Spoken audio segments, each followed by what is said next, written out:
Holesterīna kontrole ir svarīga jebkurā vecumā. Paaugstināts holesterīns ir ļoti liels risks mūsu sirsniņai. Un tas lielā mērā atspoguļo arī mūsu dzīvesveidu. Tieši tā. Un vispār holesterīna līmenis asinīs tomēr ir arī jābūt kaut kādam, vismaz minimālam, bet viņš nevar pārsniegt. Tur ir tā problēma sākās, kad mums ir paaugstināts holesterīna līmenis un tieši konkrēti zema blīvuma holesterīns. Kristīna ir uzturs speciālists. Saka, lūdzu, kāds ir sabalansēts uzturs? Galvenokārt, kas tagad pietrūks mūsu uzturā, tās ir noteikti šķiedrvielas. Mēs bieži vien aizmirstam par mūsu dārziņiem, ko mums vajadzētu uzņemt arī ikdienā. Un rekomendēts ir 500 grami dārziņa dienā. 500 grami tā ir, piemēram, viena porcija ir 100 grami lapas salāti, vai viens vidējs tomāts, vai 3 ēdamkarotes sautētu dārziņu. Protams, arī liesas olbaltumvielas, jo daudzi lieto vairāk gaļas produktus, diezgan treknus, un šīs liesās olbaltumvielas arī ir ļoti būtiski. Kā ir ar zivīm?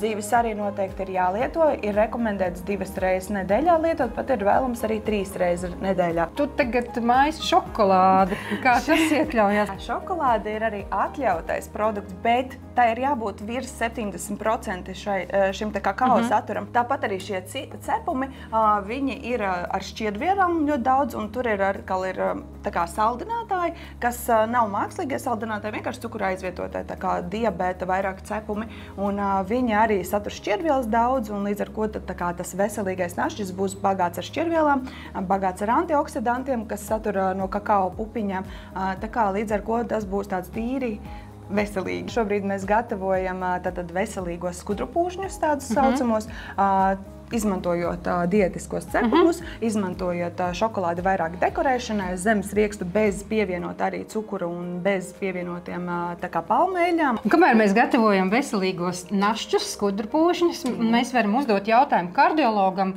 kāda simptoma ir, ka mums jāsāk pievērst uzmanības sirds veselībai? Pirmais, kas ir svarīgi ir, vai cilvēkam ir sūdzības vai nav, un tie riski ir tādi, un visbiežāk ir elpas trūkums, sirdsklausa nespēks, kas ir tāds standarts, ja? Un reizēm ir galvas reiboņi, kas liecina par spiedienu, reizēm ir iespējams arī kaut kāda līdzsvara traucējuma, un tas, par ko neviens nerunā, tas ir atmiņas un koncentrēšanās spējas tiem, kam ir jau paaugstināts asinsspiediens un kuri par to nezinu un arī neārstē. Kas skatāmies, sekojam savam asinsspiedienam, kas paaugstināts ir virs 140/90. Ļoti svarīgi ir cipari, kas saistās ar holesterīniem, jeb ar tauku vielu maiņu. Mums ir labais un sliktais. Labais nozīmē to, ka tās ir tādas daļiņas augsta blīvuma. Augsta blīvuma nozīmē lielākas daļiņas, ja? Un jo vairāk to lielo daļiņu, jo augsta blīvuma, jo labāk. Un ir sliktais, kurš sastāv no vairākām daļām, un tas ir tāds sliktais, kas ir lielāka blīvuma, ļoti sliktais, kas ir zema blīvuma. Asinsvidos laužās tas ļoti sliktais. Tātad mēs baidamies no insulta, kas ir pirmais, jo, ja tā panga atraujās ļoti bieži no kakla asinsvadiena, tad pat taisno ir insults. Otra lieta, kas ir svarīga, ja viņa, vienalga, kur viņa veidojas, viņa veido to klīniku, ja, piemēram, koronārā, ja vainaga artērijas, tas asinsvadi, kas ir apkārt sirsniņai, ja tās arī ir ciet, vai ne, tad veidojās kas miokarda infarkts, piemēram. Vai ne? Un ļoti bieži, kā mēs sakam, manā praksē visi pīpētāji, mēs arī tā sakam, kājas ir nopīpēts, kāju asinsvadi, ja, tad ir aizgājuši ciet. Tad katrā gadījumā katram ir kaut kādas lietas, kas notiek.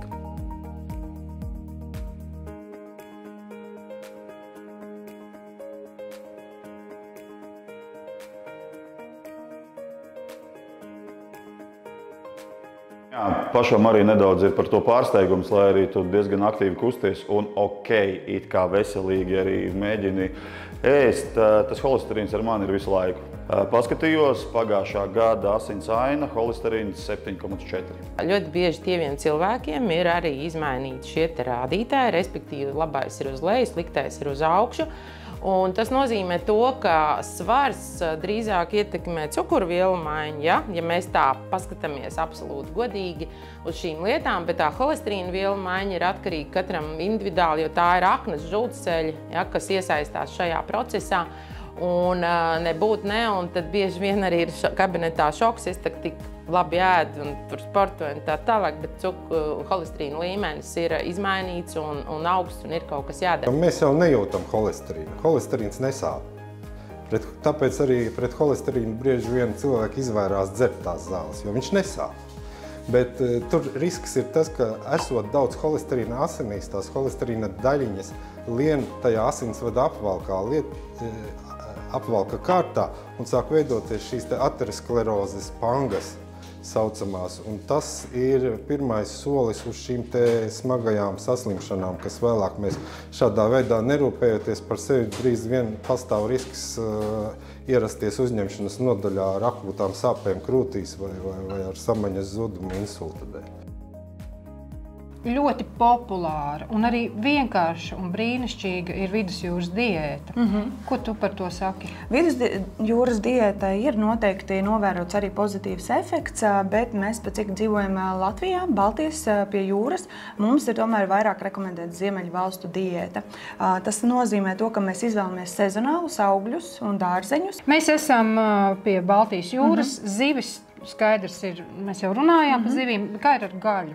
Gaļu ir tomēr rekomendējums tieši ziemeļvalsts diētā vairāk medījuma gaļu, putnu gaļu, mēs arī varam vistas tīteri, truši, pīles un tā tālāk, bet cūgaļa lielops jērs, tas ir tā gaļa, ko vajadzētu samazināt un līdz 500 gramiem nedēļā, ne vairāk. Uz sarunu esmu aicinājusi ārstu, daudz Latvijā ražotu produktu autoru Kasparu Ivanovu. Sveiks, Kaspar! Labdien! Man uzreiz ir jautājums. Daudzi mūsu skatītāji vēlas noskaidrot, kādi dabas produkti ietekmē holesterīnu normālu līmeni mūsu organismā. Latvijā mums jau tāds produkts ražošanā ir 10 gadus, un viņš saucās aterolib. Bet, protams, laikam ejot uz priekšu, parādās jauni zinātniski atzinumi, un ļoti labi, ka mēs, kā ražotāji, varam tos jaunākos atzinumus ielikt arī jaunākos savos produktos. Un tā aterolibs veidojās, un kādreiz viņš saucās aterolib, un tagad viņš saucās aterolib kompleks. Gribētu aiziet mazliet vēsturē, un tas ir ļoti interesants fakts, ka īstenībā kardioloģijā, un ja mēs runājam arī par holesterīnu, tad daudzi medikamenti ir radušies tieši no dabas vielām. Un mēs noteikti visi zinām, kas ir statīna. Tā ir tāda medikamentu grupa, kas notur un samazina šo holesterīnu līmeni. Un ir klīniskie pētījumi, ļoti daudz firmām viņi ir, bet ja mēs paskatāmies vēsturē, tad pagājušā gadsimta 80. gados pasaules lielākā firma skatījās uz pacientiem, kāpēc vieni pacienti slimo ar sirdslimībām un otri neslimo. Un viņi atrada, ka tie pacienti, kas neslimo, ēda rīsu, un tajā rīsā ir raugs iekšā. Un šī Amerikas kompānija pārbaudīja, kas tad tur ir iekšā, un viņi atklāja šo dabīgo statīnu, no kura, protams, viņi pēc tam sintezēja un izveidoja ķīmisko statīnu. Un, protams, ārsti jau sākumā nemaz nezināja, ka pirmais statīns ir dabīgais statīns, kas īstenībā jau zināms 5000 gadi. Tad, kad parādījās šie dabīgie statīni Amerikā, tas bija 2008. gads un Eiropā 2010. gads, ārsti ļoti iedegās. Viņi gribēja pamēģināt un salīdzināt, kā tad tas dabīgais statīns ar to ķīmisko statīnu, cik viņi ir efektīvi salīdzinoši. Un rezultāti bija vairāk kā pārliecinoši, kad iedarbība ir vienāda, jo viņi ir tā kā brālis un brālis, viens ir vecāks un viens ir jaunāks. Un aterolib kompleks ir līderis Baltijā tieši šajā produktu nišā. Un arī ārstiem ir ļoti liela atbalsts šim produktam, jo Latvijā veiktā un Igaunijā veiktā pētījumā šie rezultāti jau bija pēc 3 mēnešiem ļoti labā līmenī. Vēl tā labā lieta ir dabīgiem statīniem, kad viņus var lietot tieši tajā laikā, kad ir paaugstināts, vai kad vajag tieši normalizēt šo holesterīnu, pretstatā ķīmiskiem statīniem, kas jālieto visu laiku, jo tā ir noteikts un dakteri tā arī iesaka. Kaspar, tu pieminēji, ka ir veikti pētījumi. Vai tu varētu padalīties ar mums, kādi bija rezultāti? Jā, šīs pētījums notika Baltijā, iesaistījās visvairāk Latvijas un Igaunijas ārsti, un jau pēc 3 mēnešiem šis kopējais holesterīns nokritās par šo vienu pakāpi, un arī sliktais holesterīns nokritās par 0,8 milimoliem. Tas nozīmē, ka tie ir ļoti labi rezultāti, lai mēs varētu startēt tālāk un ilglaicīgi lietot šo produktu. Cik jauki kūciņas gatavas. Jā. Es tikko uzzināju, ka par savu holesterīnu līmeni var rūpēties arī ar Latvijā ražotu produktu. Jā, tas ir arī uzturu bagātinātājs, tomēr, kas nav tā kā medikamenti statīni, kur arī var būt nevēlamās blakus efekts, piemēram, kad samazinās arī gludā muskulatūra, teiksim, arī sirds muskulis paliek vājāks, bet personīgi mans skatījums, mēs esam kā uzturu speciālisti, mēs arī nerakstam medikamentus, mēs tomēr strādājam preventīvi ar pārtiku, jāatcerās par fiziskajām aktivitātēm un arī, protams, uzturu bagātinātāji, ja tas ir tikai kā bagātinātais, nevis medikamenti, tos var lietot, izmantot, ja ir arī pozitīvi rezultāti. Ko tad mēs esam pagatavojuši? Tad mēs esam pagatavojušas, paldies par tavu palīdzību, tādus diētiskos skudrupūžņus, teiksim tā. Es savam dēlam mācu, ka ir bezgrēka našķi. Jā. Tas varētu būt šis. Šis varētu būt.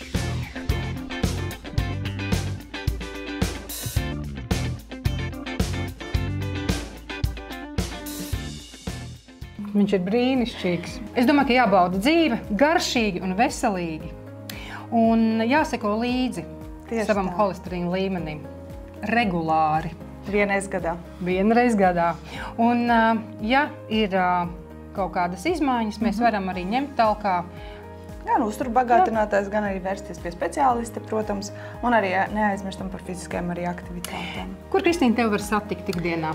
Es esmu Jūrmalas klīnika Dzinteri, tad tur esmu otrdienās, un ceturtdienās esmu Rīgā Kristīnas Liepiņas salonā, privātpraksē. Brīnišķīgi. Domāju, ka mēs drīz tiksimies.